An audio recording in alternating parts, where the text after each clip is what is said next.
up, friends? Roman's starting us off. We got some peppers finally growing up bigger. That's a nice thing to see. Got some flowers. I think we still got time to get some peppers going. Got my beautiful wife over here in the square foot garden. And you can see it's a good thing we had room for the cucumbers to spread outside of there. And I want to take you in and harvest this ginormous radish we got in here.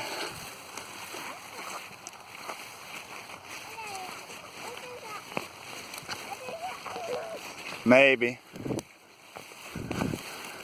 Get some help from my beautiful wife.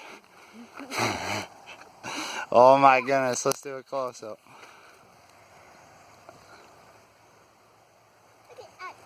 So we'll see how good at eating that is. I've seen them get that big before, so I think it should be pretty good still.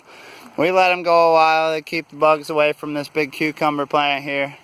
But we wanted to make a little room in here with this tomato popping up through, cucumbers fighting for some sunlight. We're also going to leave some of the radish that are in there to help keep the cucumber beetle away from that cucumber. So we got a couple cucumbers.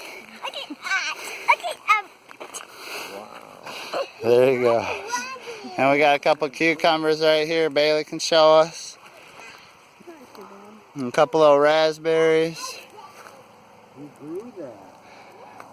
So right now we're still building the soil, but we're definitely still getting some nice healthy food out of the garden. Year 2. So we're pretty happy with our results. Hopefully you guys are getting your stuff in the ground. Up here in Michigan we still got time to do at least some lettuce, some radish. If you plan on covering stuff, maybe some broccoli, some kale, that kind of stuff, it can handle a little bit of cold. So get out in the gardens, like this, subscribe it, maybe share with somebody that you think this might help. Gonna get some lettuce or some radish growing, or growing that radish next to your cucumber. Alright, we'll see you on the next one, guys.